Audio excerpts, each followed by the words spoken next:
is SportsCenter. Welcome to this edition of SportsCenter. I'm Brian Van Pelt. What a wild week 3. We have all the scores and highlights coming up. This year's Club and Friends Fantasy Football League is all about parity. Every team has at least one win, with only one team still undefeated.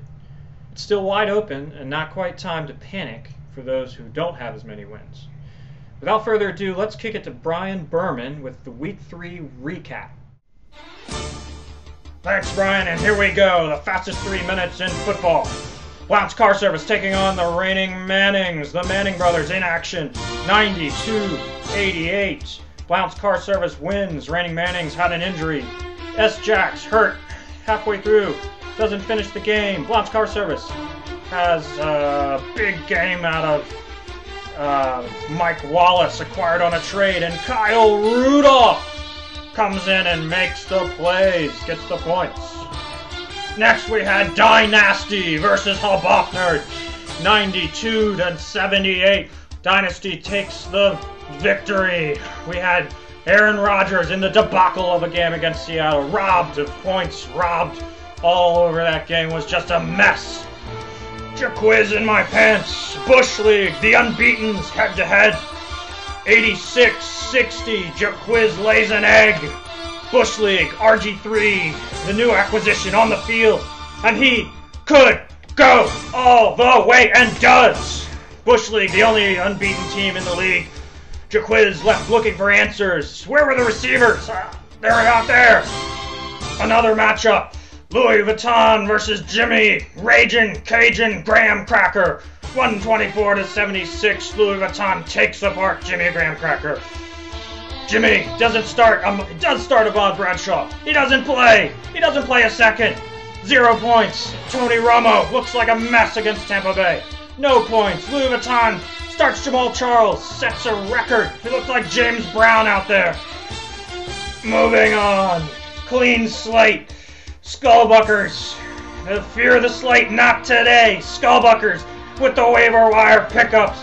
Andre Brown, a defense that contributes, 127-122. Skullbuckers knocks off the previously undefeated clean slate. Back to you, Brian. Brian Berman, ladies and gentlemen. Always a pleasure. I tell you what, that man can put away some Applebee's. I'm not sure they even pay him for those commercials. Now, Week 3 left some teams exuberant, and others are just now beginning to search for the guilty. What will Week 4 bring? With much more, we say hello to our NFL insider, Brian Schefter. Brian, what do you see as the key matchup in Week 4? Without a doubt, it has to be the matchup between Bush League and Skullbuckers. Bush League is the only undefeated team heading into Week 4, but Skullbuckers is coming off a very impressive win against the previously undefeated clean slate. Bush League is a little light at tight end, something we didn't expect this early in the year from Coach Lee Bannister. Yeah. That matchup should be just an epic showdown. I can't wait. Skullbuckers looking to knock off their second undefeated team in a row, and of course Bush League is looking to remain undefeated, the only one in the league. Brian, who do you see bouncing back this week after a tough loss last week? I think you have to look at the matchup between Clean Slate and Jimmy Graham Cracker. Both teams got off to fast starts with big wins in Week 2, but that's where things started to fall apart. Both teams have featured shaky quarterback play, and head coach Justin Donahue has acknowledged his recent quarterback struggles. And when asked if Vick would be his starter going forward, he replied, no comment. Here we go with Michael Vick again. This year, struggling early. It's the Michael Vick experience, just not the good kind. Of course, you got Jay Cutler on the bench there, so yikes. Of course, on the other side of the ball, you have Tony Romo struggling. There's a no-show against the Seahawks. Barely there during Tampa Bay game. Terrible, just terrible. We'll keep you updated on both QB situations in the coming weeks. Now, Jaquiz in my pants and Louis Vuitton. Two teams with winning records. How did they fare this weekend? Well, rookie head coach Jay Butler provided the biggest splash this week after signing a deal that will send Frank Gore to Blount's Car Service in exchange for Jordy Nelson. Facebook and Twitter exploded after news of the deal broke. And I spoke with Coach Fort earlier today, and he said his organization was thrilled when the offer came in. As for Louis Vuitton, I expect them to come out prepared and ready to play. Expect to see their brand of proven fantasy football with running back heavy sets.